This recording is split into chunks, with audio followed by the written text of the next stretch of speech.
Hi, welcome back to One Word a Day. I'm Sophie, your guide into the world of Chinese. So we have been on this journey of getting into the Chinese culture through Chinese language. And I want to make it as enjoyable and reasonable, like making sense to as possible. So we have been going over commonly used Chinese expressions. A lot of them are written Chinese.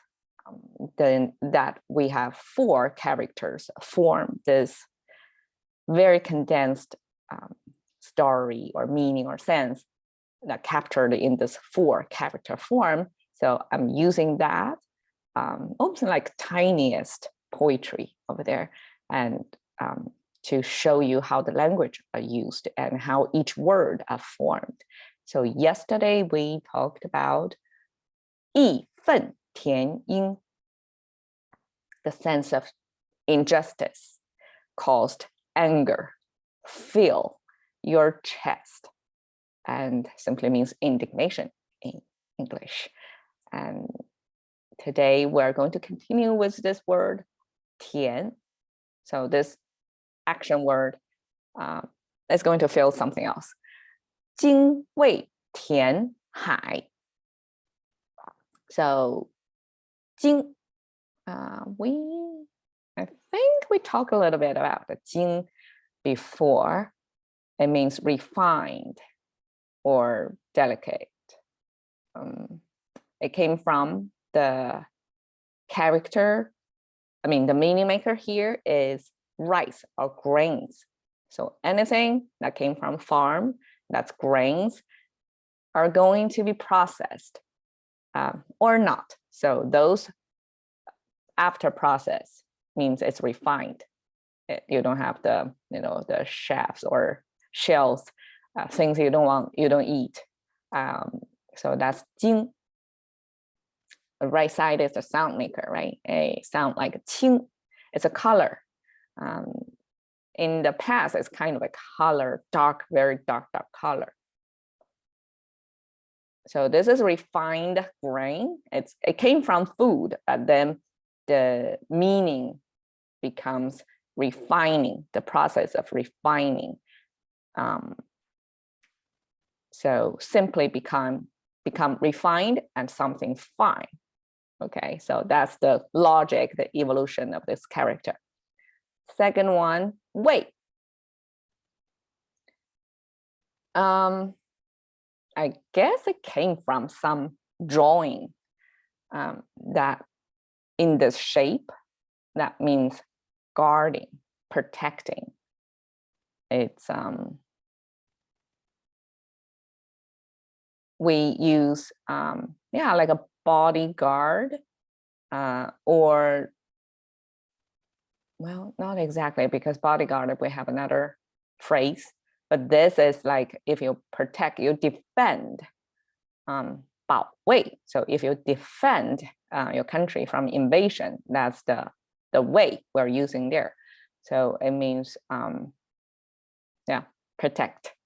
So in this case, to work with fine with this adjective, I put a noun here, it means guard.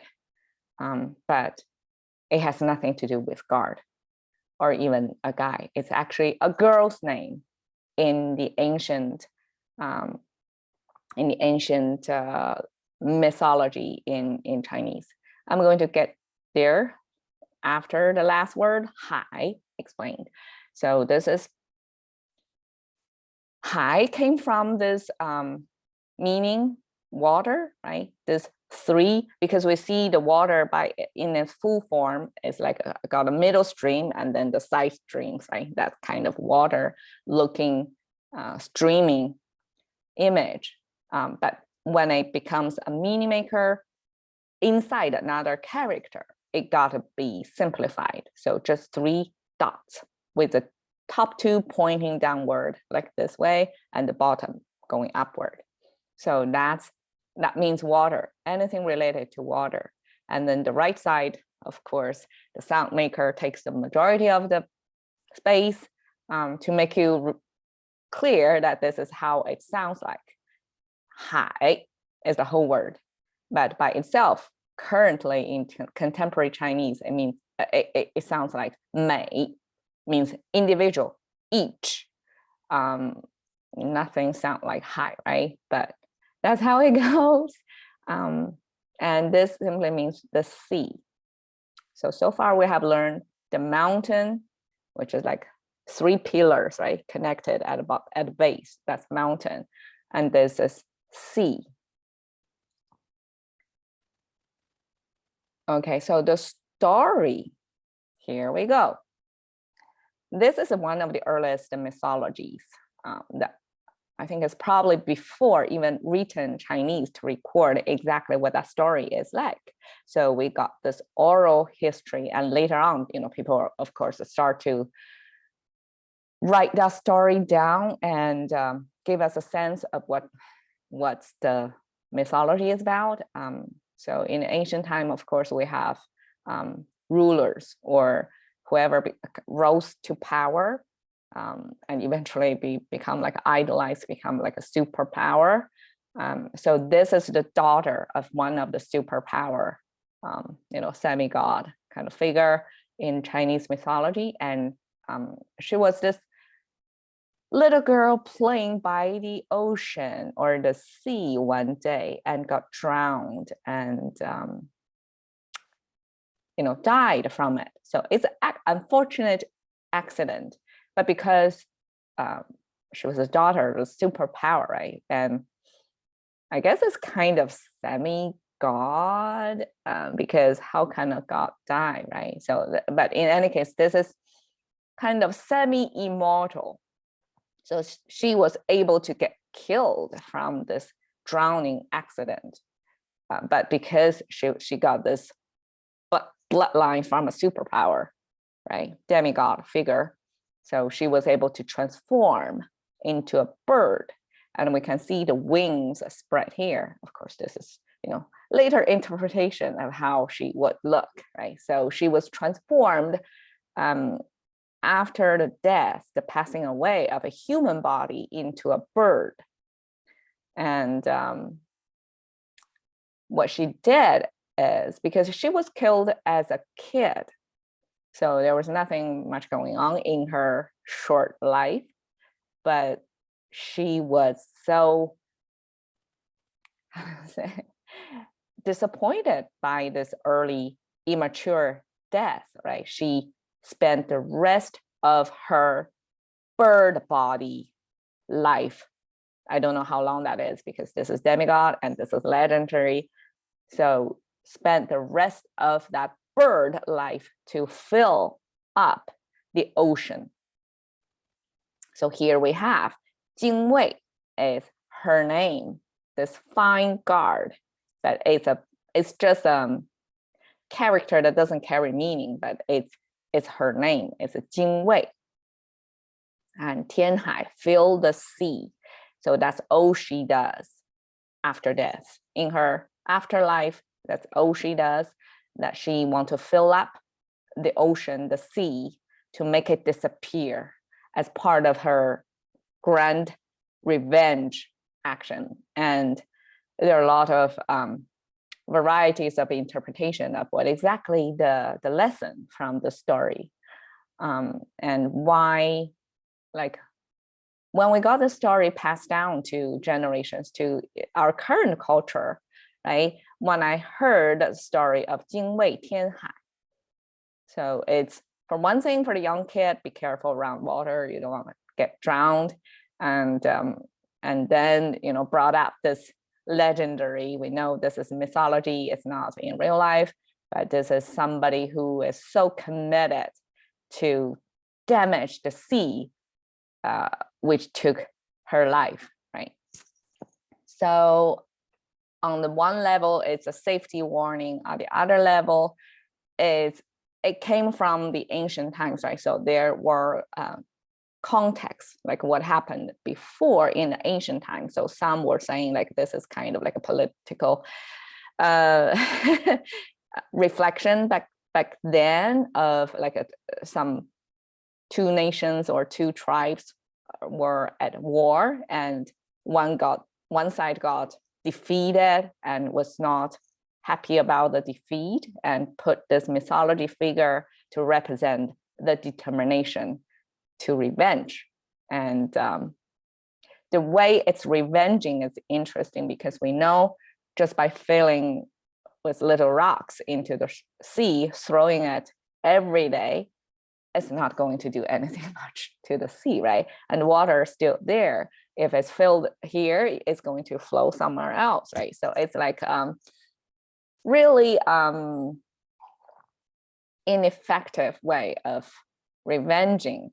But the point here is to be persistent, to hold that revenge in and take action, like always do that repeatedly. So I call it incremental revenge. I'm not sure if, like, in terms of revenge in the East and West culture, like we have rapid revenge versus slow incremental revenge, but this is how the story looks to me, that like this is like a lifetime, like if there's a bird lifetime, this is all the bird does, dedicated to revenging of the death of the bird's previous life.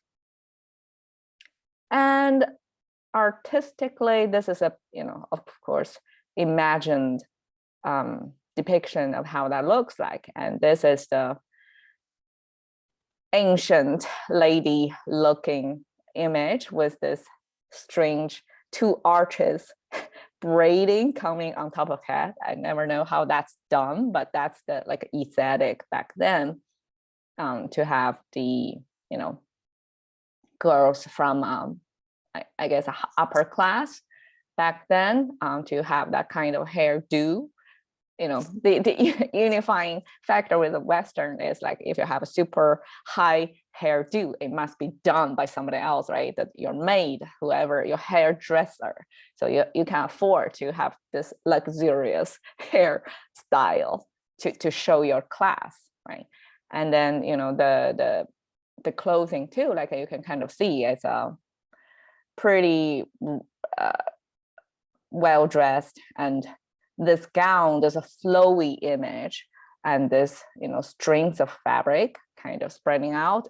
We talked about that before. Is to show the energy field coming out of this person. So on the one hand, this is cloud. These swirling things are cloud, right? So because this is a legend, so this is a bird, it's riding on top of the cloud, and this is kind of like a fairy looking girl bird combination body, to show like it's flying, it's up there in the air, throwing little rocks. And I guess because this is trying to show the rocks are dropping down, so it becomes smaller, but you see the rocks in the plate, it looks bigger, right? So it's like dropping continuously every day, dedicated to the revenge. So how you make out of it is up to you. It's at this point, we don't know the origin, like what's the intention when the story was first formed. So we can only interpret based on our limited information and understanding of the story. So I don't know if it's still applied to the contemporary life, but this sense of dedicated your whole life into one cause, which is revenge. I don't know. I'm not a fan of that lifestyle or the goal, the mission of life. Here we go in our legends. Hope you enjoyed today's show, and see you again another day.